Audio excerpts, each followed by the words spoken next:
एक भगवान परशुराम के जन्म की कथा। महर्षि भृगु के पुत्र ऋचिक का विवाह राजा गाधी की पुत्री सत्यवती से हुआ था। विवाह के बाद सत्यवती ने अपने ससुर महर्षि भृगु से अपने व अपनी माता के लिए पुत्र की याचना की। तब महर्षि भृगु ने सत्यवती को 2 फल दिए और कहा कि ऋतु स्नान के बाद तुम गूल के वृक्ष का तथा तुम्हारी माता पीपल के वृक्ष का आलिंगन करने के बाद ये फल खा लेना। किंतु सत्यवती व उनकी मां ने भूलवश इस काम में गलती कर दी। यह बात महर्षि भृगु को पता चल गई।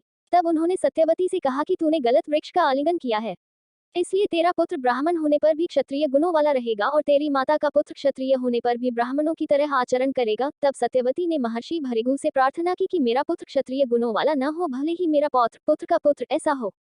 महर्षि भृगु ने कहा कि ऐसा ही होगा। कुछ समय बाद जमदग्नि मुनि ने सत्यवती के गर्भ से जन्म लिया।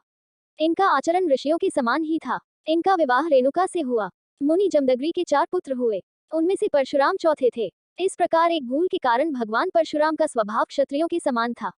2 परशुराम शब्द का अर्थ परशुराम 2 शब्दों से मिलकर बना हुआ है। परशु अर्थात कुल्हाड़ी तथा राम, इन 2 शब्दों को मिलाने पर कुल्हाड़ी के साथ राम अर्थ आता है। जिस प्रकार राम भगवान विष्णु के अवतार माने जाते हैं, उसी तरह परशुराम भी विष्णु के अवतार माने जाते हैं। यही कारण है कि परशुराम को भी विष्णु जी एवं राम जी के समान शक्तिशाली माना गया है। 3 परशुराम अमर है। Parshuram is immortal. हिंदू धर्मशास्त्रों में कुछ महापुरुषों का वर्णन है जिन्हें आज भी अजर अमर माना जाता है। इन्हें अष्टचिरंजीवी भी कहा जाता है। इनमें से एक भगवान विष्णु के आवेशावतार परशुराम भी हैं। श्लोक अश्वत्थामा बलिवर्यासो हनुमांश्च विभीषण कृपः परशुरामश्च तप्तते चिरजीविन सप्तैतान् संस्मरेन् नित्यं मार्कण्डेयमथाष्टमम् जीविद्वर्षष्टम सोऽपि सर्वव्याधि विविजित। उक्त श्लोक के मुताबिक अश्वत्थामा, राजा बलि, महर्षि वेदव्यास, हनुमान, विभीषण, कृपाचार्य, भगवान परशुराम एवं ऋषि मार्कंडेय अमर हैं। माना जाता है कि भगवान परशुराम आज भी तपस्या में लीन हैं। 4 परशुराम ने अपने शिष्य भीष्म को नहीं कर सके पराजित। महाभारत के अनुसार महाराज शांतनु के पुत्र भीष्म ने भगवान परशुराम से ही अस्त्र शस्त्र की विद्या प्राप्त की थी। एक बार भीष्म काशी में हो रहे स्वयंवर से काशीराज की पुत्रियों अंबा, अंबिका और बालिका को अपने छोटे भाई विचित्रवीर्य के लिए उठा लाए थे। तब अंबा ने भीष्म को बताया कि वह मन ही मन किसी और का अपना पति मान चुकी है। तब भीष्म ने उसे ससम्मान छोड़ दिया, लेकिन हरण कर लिए जाने पर उसने अंबा को अस्वीकार कर दिया। तब अंबा भीष्म के गुरु परशुराम के पास पहुंची और उन्हें अपनी कहानी सुनाई। अंबा की बात सुनकर भगवान परशुराम ने भीष्म को उससे विवाह करने के लिए कहा, लेकिन ब्रह्मचारी होने के कारण भीष्म ने ऐसा करने से इनकार कर दिया। तब परशुराम और भीष्म में भीषण युद्ध हुआ और अंत में अपने पितरों की बात मानकर भगवान परशुराम ने अपने अस्त्र रख दिए। इस प्रकार इस युद्ध में न किसी की हार हुई न किसी की जीत। 5 श्री कृष्ण के प्रस्ताव का समर्थन किया। जब भगवान श्री कृष्ण महाभारत के युद्ध से पहले संधि का प्रस्ताव लेकर धृतराष्ट्र के पास गए थे, उस वक्त श्री कृष्ण की बात सुनने के लिए भगवान परशुराम भी उस सभा में मौजूद थे। परशुराम ने भी धृतराष्ट्र को श्री कृष्ण की बात मान लेने के लिए कहा था।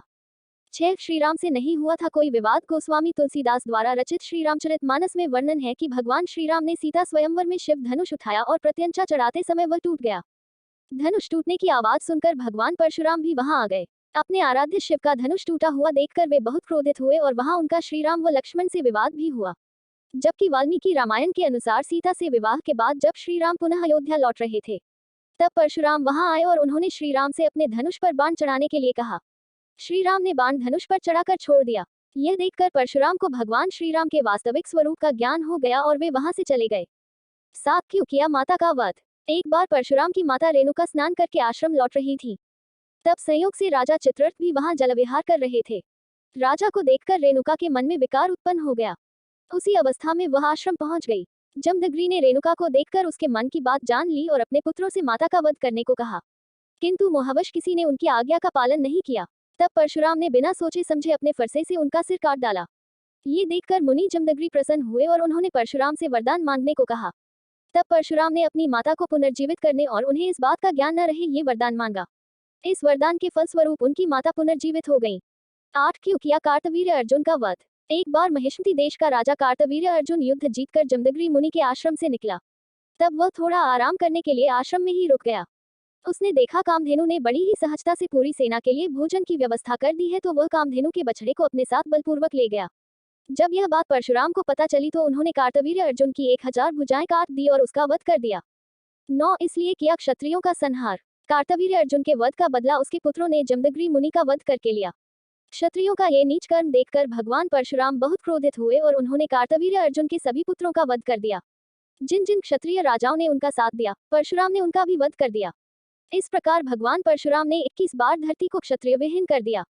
10 ब्राह्मणों को दान कर दी संपूर्ण पृथ्वी। महाभारत के अनुसार परशुराम का ये क्रोध देखकर महर्षि ऋचिक ने साक्षात प्रकट होकर उन्हें इस घोर कर्म से रोका।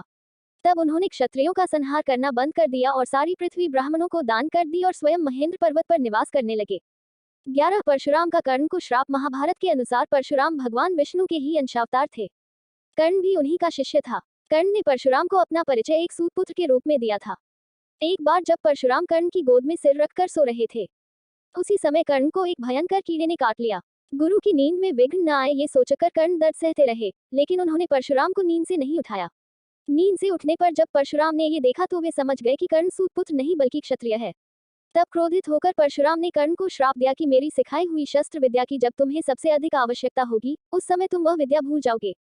इस प्रकार परशुराम जी के श्राप के कारण ही कर्ण की मृत्यु हुई। 12 राम से कैसे बने परशुराम। बाल्यावस्था में परशुराम के माता पिता इन्हें राम कहकर पुकारते थे। जब राम कुछ बड़े हुए तो उन्होंने पिता से वेदों का ज्ञान प्राप्त किया और पिता के सामने धनुर्विद्या सीखने की इच्छा प्रकट की। महर्षि जमदग्नि ने उन्हें हिमालय पर जाकर भगवान शिव को प्रसन्न करने के लिए कहा। पिता की आज्ञा मानकर राम ने ऐसा ही किया। उस बीच असुरों से त्रस्त देवता शिवजी के पास पहुंचे और असुरों से मुक्ति दिलाने का निवेदन किया। तब शिवजी ने तपस्या कर रहे राम को असुरों को नाश करने के लिए कहा। राम ने बिना किसी अस्त्र की सहायता से ही असुरों का नाश कर दिया।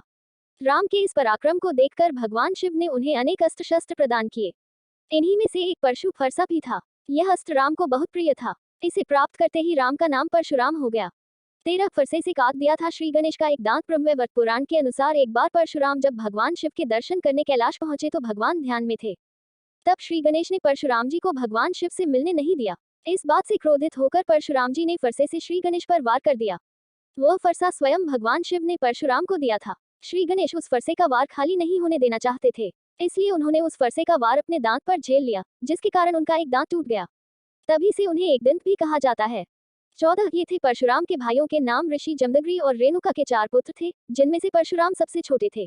भगवान परशुराम के 3 बड़े भाई थे, जिनके नाम क्रमशः रुक्मवान, सुषेणवसु और विश्वावसु था। 15 परशुराम मंदिर। संपूर्ण भारत में बहुत जगह भगवान परशुराम के मंदिर स्थित हैं, जिनमें से प्रमुख मंदिर नीचे दिए गए हैं। परशुराम मंदिर अट्टिराला, जिसा कुड्डापह, आंध्र प्रदेश। परशुराम मंदिर सोहनाग, सलेमपुर, O0 अखनूर, जम्मू और कश्मीर।